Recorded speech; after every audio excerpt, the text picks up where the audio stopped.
চলতি মাসের শেষের দিকে হিন্দুদের সবচেয়ে বড় উৎসব দুর্গাপুজো। বাংলাদেশে কম বেশি কয়েক হাজার দুর্গাপুজো হয়, এর মধ্যেই রাজধানী ঢাকায় সবচেয়ে বেশি। কয়েকটি আবার ঐতিহ্যবাহী এবং আড়ম্বরপূর্ণ। শেখ হাসিনার আমলে বাংলাদেশের দুর্গোৎসবে বেশ রমরমা হয়েছিল। সেদেশে হিন্দুরা সংখ্যালঘু, তবুও পুজো উৎসব পালন করতে তাদের খুব একটা সমস্যা হয়নি শেখ হাসিনার আমলে। কিন্তু গত বছর 5ই আগস্টের পর থেকে পরিস্থিতি পাল্টেছে বাংলাদেশে। মোহাম্মদ ইউনূসের নেতৃত্বে এক তদারকি সরকার ক্ষমতায় এসেছে। বাংলাদেশ সেনাবাহিনীর প্রধান জেনারেল ওয়াকারুজ্জামানকে চাপে রাখার প্রচেষ্টায় প্রধান উপদেষ্টা মোহাম্মদ ইউনূসের কার্যালয় সেনাবাহিনী পদোন্নতি বোর্ডের তরফে দেওয়া পদোন্নতিপ্রাপ্ত কর্মকর্তাদের নাম সম্মিলিত ফাইলগুলি দীর্ঘদিন আটকে রেখেছিল বলে অভিযোগ। জানি নতুন করে সংঘাতের সৃষ্টি হয়েছিল সেনা সদন এবং যমুনার মধ্যে। প্রসঙ্গত, গত 20 থেকে 28 জুলাই পর্যন্ত 7 দিন ব্যাপী সেনা পদোন্নতি বোর্ডের সভা অনুষ্ঠিত হয়েছিল। ওই অনুষ্ঠানে মোহাম্মদ ইউনূস, জেনারেল ওয়াকারুজ্জামান, প্রধান উপদেষ্টা প্রতিরক্ষা এবং জাতীয় সংহতি বিষয়ক বিশেষ সহকারী অবসরপ্রাপ্ত লেফটেন্যান্ট জেনারেল আব্দুল হাফিজ এবং অন্যান্য ঊর্ধ্বতন সেনা কর্মকর্তারা উপস্থিত ছিলেন। মিছিল থেকে বড় মিছিলে রূপান্তরিত হচ্ছে তাদের কর্মকাণ্ড। একের পর এক আমরা দেখছি গতকালকে সংসদ ভবন এলাকায় মিছিল সরকারের নতুন করে টনক নাড়িয়েছে। সেই ভিডিওতেই আমরা বলেছিলাম যে সরকার খুবই বিব্রতকর পরিস্থিতিতে পড়ে যাওয়ার কথা। এরকম ঘটনা যখন হচ্ছে সংসদ ভবনের এলাকায়, চরম সর্বোচ্চ নিরাপত্তা যে এলাকায় থাকে, প্রধান উপদেষ্টার বাসভবন, বঙ্গভবন, এরপরেই তো সংসদ ভবনে নিরাপত্তা থাকে। সেই নিরাপত্তা বেষ্টনীর এলাকায়, মানে 1 নম্বর প্রায়োরিটির যে নিরাপত্তা থাকা উচিত।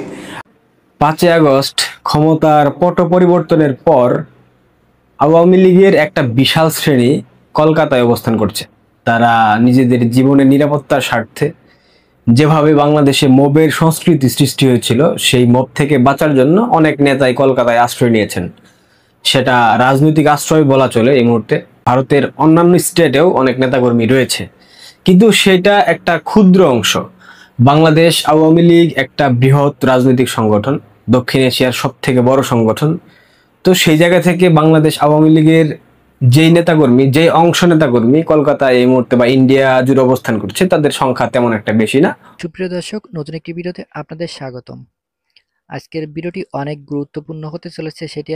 সেটি আপনারা ভিডিওর কিছু অংশ বিশেষ দেখে বুঝতে পারছেন আজকের ভিডিওটা কোন বিষয়ের ইঙ্গিত করতে চলেছে এবং কতটা গুরুত্বপূর্ণ হতে চলেছে। তাই যারা ভিডিওটি অন করেছেন তাদেরকে বলবো সম্পূর্ণ ভিডিওটি দেখার অনুরোধ রইল। আজকের ভিডিওটা খুবই বেশি গুরুত্বপূর্ণ হতে চলেছে। বাংলাদেশের সাবেক প্রধানমন্ত্রী শেখ হাসিনা তিনি যে কোনো সময় বাংলাদেশে চলে আসতে পারেন, এমনটাই শোনা যাচ্ছে ভারতের একটি গণমাধ্যম থেকে। এবং শেখ হাসিনার 5ই আগস্টে কি এমন ঘটছিল যার জন্য তিনি দেশ ছেড়ে পালিয়ে চলে গেছেন, সেটিও জানাতে চলেছে আজকের এই ভিডিওটিতে। তাই যারা ভিডিওটি অন করেছেন তাদেরকে বলবো সম্পূর্ণ নিউজটি দেখার অনুরোধ রইল। দর্শক, তাহলে চলুন আর কথা না বাড়িয়ে ধারাবাহিকভাবে সম্পূর্ণ ভিডিওটি দেখে আসা যাক। তার আগে ছোট্ট একটি রিকোয়েস্ট, আপনি আমাদের চ্যানেলে নতুন হয়ে থাকলে অবশ্যই চ্যানেলটি সাবস্ক্রাইব করে পাশে থাকবেন। আমাদের চ্যানেলে সবসময় নিত্য নতুন লেটেস্ট নিউজগুলো দেখানো হয়, তাই নিউজগুলো মিস না করতে চাইলে অবশ্যই চ্যানেলটি সাবস্ক্রাইব করে সবসময় আমাদের পাশেই থাকবেন। তাহলে দর্শক, চলুন ধারাবাহিকভাবে সম্পূর্ণ ভিডিওটি দেখে আসা যাক। বাংলাদেশ সেনাবাহিনীর প্রধান জেনারেল ওয়াকারুজ্জামানকে চাপে রাখার প্রচেষ্টায় প্রধান উপদেষ্টা মোহাম্মদ ইউনূসের কার্যালয় সেনাবাহিনী পদোন্নতি বোর্ডের তরফে দেওয়া পদোন্নতিপ্রাপ্ত কর্মকর্তাদের নাম সম্মিলিত ফাইলগুলি দীর্ঘদিন আটকে রেখেছিল বলে অভিযোগ। জানি নতুন করে সংঘাতের সৃষ্টি হয়েছিল সেনা সদন এবং যমুনার মধ্যে। প্রসঙ্গত, গত 20 থেকে 28 জুলাই পর্যন্ত 7 দিন ব্যাপী সেনা পদোন্নতি বোর্ডের সভা অনুষ্ঠিত হয়েছিল। ওই অনুষ্ঠানে মোহাম্মদ ইউনূস, জেনারেল ওয়াকারুজ্জামান, প্রধান উপদেষ্টা প্রতিরক্ষা এবং জাতীয় সংহতি বিষয়ক বিশেষ সহকারী অবসরপ্রাপ্ত লেফটেন্যান্ট জেনারেল আব্দুল হাফিজ এবং অন্যান্য ঊর্ধ্বতন সেনা কর্মকর্তারা উপস্থিত ছিলেন। একজন ঊর্ধ্বতন সেনা কর্মকর্তার কথায়, সেনা পদোন্নতি বোর্ডের সুপারিশ করে সাধারণত প্রধানমন্ত্রী অথবা প্রধান উপদেষ্টার কার্যালয় থেকে অনুমোদন পেতে 24 থেকে 72 ঘন্টার সময় লাগার কথা। কিন্তু সুপারিশ অনুযায়ী পদোন্নতি প্রাপ্ত এবং পরবর্তীতে নতুন পদে নিযুক্ত বেশিরভাগ কর্মকর্তাই জেনারেল ওয়াকারের ঘনিষ্ঠ বলে প্রধান উপদেষ্টা দপ্তর নজিরবিহীনভাবে তা আটকে রাখে। এমনকি প্রধান উপদেষ্টা সেনাবাহিনীর শীর্ষ কর্মকর্তাদের কোনো কারণ না দেখিয়েই ফাইলগুলি ছাড়পত্র না দেওয়ার চেষ্টা করেছিলেন বলে অভিযোগ। অবশেষে 1 সেপ্টেম্বর বাংলাদেশ সেনাবাহিনীর গুরুত্বপূর্ণ কয়েকটি পদে রদবদল হয়, কিন্তু ভিতরের খবর সেনাপ্রধান যে 72 জনের ফাইল পাঠিয়েছিলেন পদোন্নতির জন্য তা পুরোপুরি মানা হয়নি। এই আবহেই সেনাপ্রধান সাক্ষাৎ করেন প্রধান উপদেষ্টা মোহাম্মদ ইউনূসের সঙ্গে। ওয়াকিবহাল মহলের দাবি, সংঘাতের মূল কারণ নবম পদাতিক ডিভিশনের জিওসি নিয়োগ করা নিয়ে। কারণ বাংলাদেশ সেনাবাহিনীর এই ডিভিশন ঢাকা ও আশেপাশের এলাকার দায়িত্বে। মূলত সেনাপ্রধান সহ প্রধান উপদেষ্টা ও রাষ্ট্রপতির নিরাপত্তা দেখভালের দায়িত্বে থাকে নবম পদাতিক বাহিনী। ফলে এই ডিভিশনে মোহাম্মদ ইউনূস নিজের পছন্দের সেনাকর্তাকে বসাতে চাইছেন। অপরদিকে সেনাপ্রধান জেনারেল ওয়াকার চেয়েছিলেন তিনি কাছের কাউকে বসাতে, কিন্তু শেষ পর্যন্ত ইউনূসের পছন্দে শিলমোহর পড়েছে বলে জানা গেল। বদলির অংশ হিসাবে বগুড়ার এরিয়া কমান্ডার এবং GOC major general SM. Asadul হককে নবম পদাতিক ডিভিশনের জিওসি এবং সাভারের এরিয়া কমান্ডার হিসাবে বদলি করা হয়েছে। জানা যাচ্ছে বগুড়ার এরিয়া কমান্ডার এবং জিওসি থাকাকালীন মেজর জেনারেল এস.এম. আসাদুল হক ক্যান্টনমেন্টের ভিতরে বঙ্গবন্ধুর ছবি মূর্তি সরিয়ে দিয়ে বিতর্কে জড়িয়েছিলেন। তিনি নির্দেশ দিয়েছিলেন তার আওতাধীন সেনানিবাসের কোথাও বঙ্গবন্ধুর চিহ্ন রাখা যাবে না।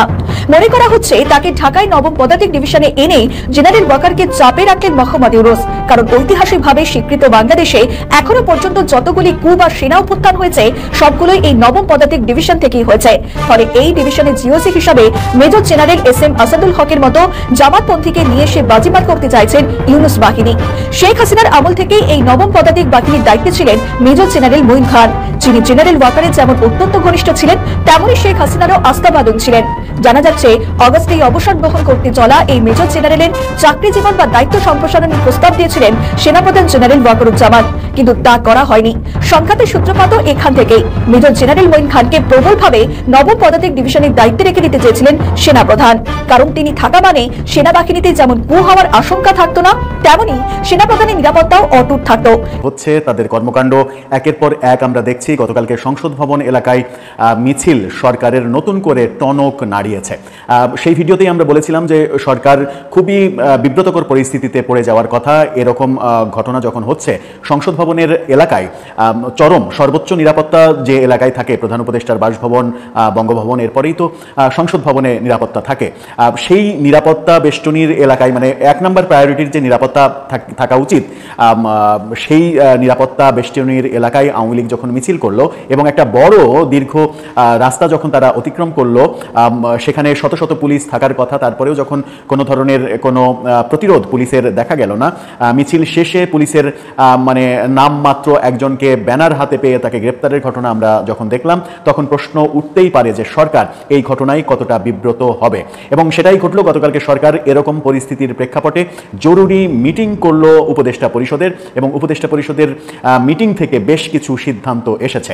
কেন হঠাৎ করে তারা এই আওয়ামী লীগের ঝটিকা মিছিলকে কেন্দ্র করে জরুরি মিটিং করলো, কেন জরুরি মিটিং করতে হলো, কি তাদের সিদ্ধান্ত হলো, কি কি ধাপে তারা এগোতে চাচ্ছে, কোনভাবে আওয়ামী লীগকে মোকাবেলার পরিকল্পনা তারা করছে, যেগুলো সরকারের তরফ থেকে জানানো হয়েছে, জানানোর বাইরে তো আর আমাদের কিছু জানার উপায় নেই। সেগুলো নিয়ে আলোচনা করে বোঝার চেষ্টা করব যে একদিকে আওয়ামী লীগের মিছিলের বহর যখন বাড়ছে তখন সরকারের পদক্ষেপগুলো কি হতে চলেছে বেশি আলোচিত হয়েছে। এবং এরকম প্রেক্ষাপটে সরকার উপদেষ্টা পরিষদের বিশেষ মিটিং করেছে, যেখানে 9 জন উপদেষ্টা উপস্থিত ছিলেন। এবং সেখান থেকে যে সিদ্ধান্ত হয়েছে, অনেকগুলো সিদ্ধান্ত হয়েছে। প্রথম আলো যে সিদ্ধান্তের কথা বলছে, যেভাবে শিরোনাম করেছে প্রথম আলো, তাদের শিরোনামটা কি ছিল সেটা দেখে নিতে পারেন, তারপরে আলোচনায় যেতে পারি আমরা। প্রথম আলো বলছে ঝটিকা মিছিলের বিষয়ে মনিটরিং জোরদার করবে সরকার, নেবে কঠোর ব্যবস্থা। প্রথম আলোর এই শিরোনামের পর আমরা যদি আরেকটা শিরোনাম এই ব্যাপারে দেখি, এখন টেলিভিশন তারা শিরোনাম যেটা করছে, তাদের শিরোনামটা দেখে নিতে পারেন। তারা শিরোনাম করছে যে কোনো বিশৃঙ্খলা এড়াতে স্থানীয় প্রশাসনকে আরও সক্রিয় হওয়ার নির্দেশ। অর্থাৎ সরকার স্থানীয় প্রশাসনকেও, ঢাকার বাইরে স্থানীয় প্রশাসনকেও বিশেষ নির্দেশ দিয়েছে যে কোনো পরিস্থিতি মোকাবেলা করার জন্য তারা যেন সতর্ক অবস্থানে থাকে। 5 আগস্ট ক্ষমতার পট পরিবর্তনের পর আওয়ামী লীগের একটা বিশাল শ্রেণী কলকাতায় অবস্থান করছে। তারা নিজেদের জীবনের নিরাপত্তার স্বার্থে যেভাবে বাংলাদেশে মবের সংস্কৃতি সৃষ্টি হয়েছিল, সেই মব থেকে বাঁচার জন্য অনেক নেতাই কলকাতায় আশ্রয় নিয়েছেন। সেটা রাজনৈতিক আশ্রয় বলা চলে। এই মুহূর্তে ভারতের অন্যান্য স্টেটেও অনেক নেতাকর্মী রয়েছে, কিন্তু সেটা একটা ক্ষুদ্র অংশ। বাংলাদেশ আওয়ামী লীগ একটা বৃহৎ রাজনৈতিক সংগঠন, দক্ষিণ এশিয়ার সব থেকে বড় সংগঠন।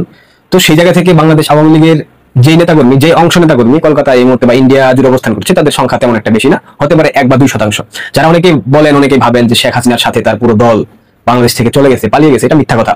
এখন পর্যন্ত শেখ হাসিনার সংসদের প্রায় 140 জন এমপি কারাবন্দী, অসংখ্য শীর্ষ পর্যায়ের নেতা কর্মী তারা কারাবন্দী। কলকাতায় একটা বিশেষ শ্রেণী রয়েছে যারা মূলত আওয়ামী লীগের কোনো হাইকমান্ডের কেউ না, আওয়ামী লীগের কোনো শীর্ষ পদের কেউ না, বা আওয়ামী লীগের কোনো নীতি নির্ধারণী পর্যায়ের কেউ না, তারা কলকাতায় অবস্থান করছে। তৃণমূলের একাধিক নেতাকর্মী কলকাতায় অবস্থান করছে, ছাত্রলীগের বিভিন্ন অঙ্গ সংগঠনের বিভিন্ন পর্যায়ের নেতাকর্মীরা কলকাতায় অবস্থান করছে।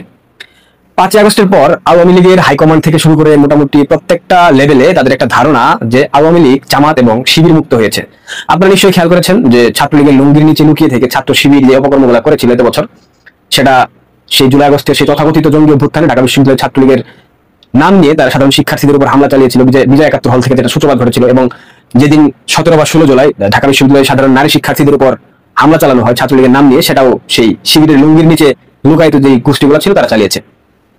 মূল প্রসঙ্গ যেটা, আওয়ামী লীগ থেকে এখনো জামাত শিবিরের যে অবস্থান ছিল, লুঙ্গির নিচে লুকিয়েছিল, তারা এখনো কিন্তু পুরোপুরি বের হয়নি। জামাত একটা গুপ্ত রাজনৈতিক সংগঠন, তাদের যে স্টুডেন্ট উইংস শিবির মেটিকিউলাসলি কাজ করে। দিনের অভিযোগ ছিল যে তিনি আওয়ামী লীগে সেকেন্ড ম্যান থার্ড ম্যান তৈরি করেননি, যার কারণে দীর্ঘ 15.5 বছর পর দলটি ক্ষমতায় থাকবার পরে যখন আকস্মিক পতন হলো, দুঃখজনকভাবে আওয়ামী লীগ ক্ষমতার মসনদ থেকে বিদায় নিল, তখন আমার অভিযোগটা, আমি বলবো ক্ষোভ, রাগ, দুঃখ যেটিই বলি না কেন, শেখ হাসিনার প্রতি আরো বেশি বেড়ে গিয়েছিল। এবং আওয়ামী লীগ সরকার পতনের পরে পরে আমি হয়তো একটা ভিডিওতে কথাও বলেছিলাম, এক বা একাধিক ভিডিওতে, যে শেখ হাসিনা আওয়ামী লীগের second man third man fourth man তৈরি করেননি। এমনকি আমরা এটি অস্বীকার করবার উপায় নেই যে অন্ততপক্ষে বাংলাদেশে আওয়ামী লীগ